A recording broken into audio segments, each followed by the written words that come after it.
So, what we are doing today is a beautiful topic. Beautiful.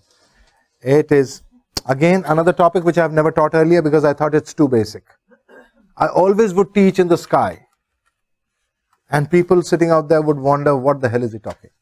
So I realized, like Brahma Rishi correctly said, Sanjay, you got to start from there. And then when you go up, everybody will enjoy it. So let's start from there. Like we did yesterday, one of the small tiny secrets. It was such a beautiful thing, right? So easy, so nice. So today we learn about the 16 ascendants. Till now you knew that you have a chart with one ascendant. But you have 16 ascendants. And you have 16 charts. Actually, in reality, you have, I know of at least about 150 charts for a person. Every person has about 150 charts that I know. But don't get worried about that. You need to know 16. The day you know 16 charts, you are at a very high level of enlightenment. But you are not enlightened fully, because to be fully enlightened, you got to be that chakra, right? You are not there. So don't arrogate yourself that thing. Be careful. Most of you are between this navel and this heart. But you are not down also. So don't degrade yourself. You are there. You are there. And you are getting there. Right? So, the 16 ascendants. What are the 16 ascendants? And how are we going to study them? What is an ascendant? What exactly is an ascendant? In English, they call it ascendant. In Sanskrit, we call it lagna.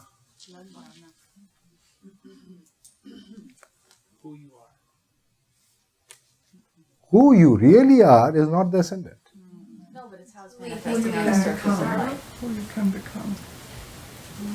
Surface of life is very low, isn't it? Isn't that, we just saw it. Where is surface of life? It's what? There. That's the truth. You saw it there just now. Oh, okay. That's the Muladhara. That's the surface of life. So we are talking of Lagna. Lagna is actually this. You see this thing over here? What do you call that? The crown is here. What do you call that?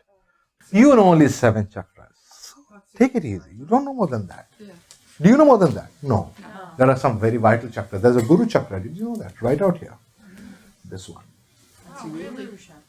What did you call it? Guru chakra. Guru chakra. Wow. And where is the Sahasrara chakra? This is where the Brahma Rishi is sitting.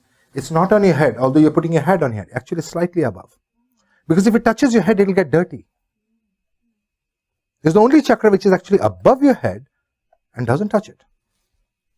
I can in fact measure it. I have done some calculations based upon the Sanskrit I had learned. Some other time, we are going to go into what the Lagna is. Lagna is like something that holds you. Something by which you are, like a horse, you put a rein on a horse. How do you do it? Do you put it on the halter? Something like a thing. So what is happening is from here. Avatar movie.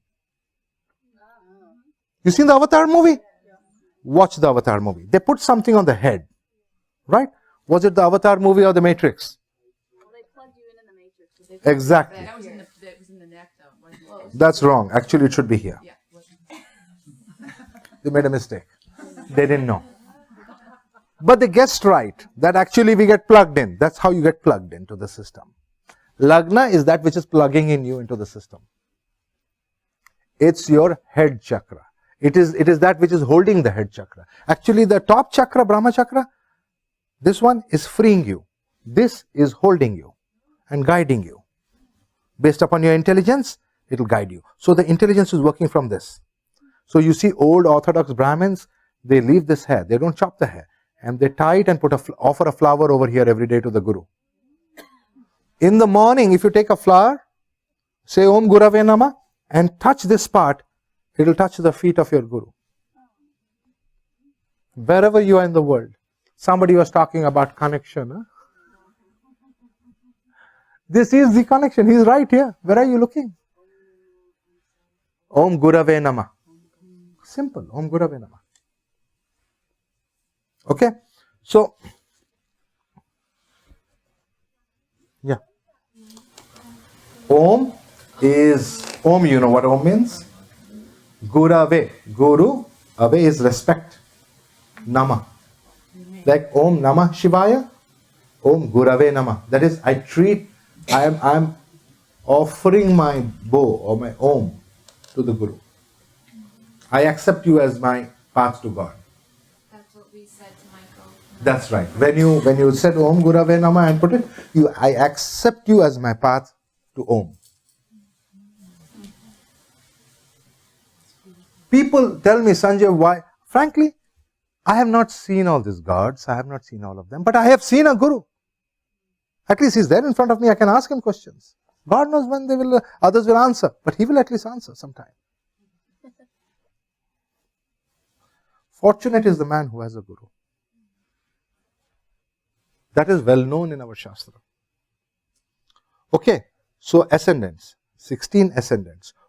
So that means through each of these ascendants, the intelligence, the discernment power, the viveka is going to work. And the ascendant in the first, what we call the D1 chart. We have 16 such charts in Jyotish. And the ascendant in each of the chart tells how my brain is functioning vis-a-vis that chart. That aspect of life. That means life has got 16 aspects. Like for example, there is something called a spouse relationship. Something called children and children relationship. Work relationships. Parent, elders, elderly relationship. Through our parents, we know our grandparents. If we didn't have parents, we don't even know our grandparents. Like that, parents and grandparent relationships. Our siddhis, what is siddhis? Spiritual learnings, as well as material learning. That's a separate chart for that. There is a chart for properties, which is fortune. There is a separate chart for siblings. There is a separate chart for wealth. There is a separate chart for all the luxuries and comforts that we like and we don't like, whether we are luxurious or not. What is our nature? There is 3 important charts regarding past karmas. And these are past karma of my mother, that will come to me, that I have to take. Past karma of my father and the father's lineage, that I have to take. And my own past life karmas that I have to take. I as a human being cannot escape the past karmas of my parents. So I have a question. If they were to say to be on the same spiritual path as we are right now, would that alleviate some of those? They don't have to be in our path. Oh, okay, but or on Pardon? a spiritual path, or I mean, I'm just using If they are on a spiritual path, they alleviate some of their karmas, which automatically helps us. If they are doing more and more bad karma, we are getting more and more burdened. So there is no way that we can fully dissociate, 100% dissociate with everything around us. We may physically run away from a relationship, but in the cosmos, you can't actually run. You are not running away from anything. So the advantage of this knowledge is how to deal with the problem. What can I do to solve the problem if there is a problem that is existing in the relationship? Many of us have spousal relationships, problems, and we think that we have run away. Okay, we have broken the marriage, the problem is over. No, it's not over. You have created karma that you need to burn out. Face it, it is true. Just because you got a divorce doesn't mean it's over. True. You may have created a baby. Is the karma over? Then, how is it over? So each of these charts actually tells us how to deal with it. What we need to do to get over the karma. That is the real purpose. That is the spiritual purpose. of these charts. Also, we know when these karmas will manifest positively, when they will manifest negatively. There is a way to find out which of these aspects of my life are going to be good and I can enjoy them, and which will not be good and I cannot enjoy them. Everybody is not destined to enjoy beautiful children. Some may have beautiful children, maybe somebody else's child they will adopt and have. It is just a question of how to deal with the karma. When we learn the 16 divisions, you will realize that gemstones are not just limited to the Rashi chart. We can use gemstones to heal other aspects of life also. We can use gemstones to heal relationships. We can use gemstones to heal children. So this knowledge is what is giving us the connection is important. How are we connecting? How can I get a hold of things? Sometimes you feel I don't have a grip on life. Women are forever struggling. My spouse doesn't listen to me. It's true. How many times have I heard ladies tell me, I married him, I was sure he will change because he loved me so much. He hasn't even changed his toothbrush. What will he change other things? Right? So the question is, it was an illusion. The whole thing was an illusion. You assume things which are not right to assume, and therefore you suffer because of the illusion that you expected. Then what happens? You become a bit adamant, and he becomes a bit adamant. I won't change my toothbrush. You got to change your toothbrush. And then yes, no, that thing starts happening. And you say my relationship is passing through a bad time, and so we need counseling.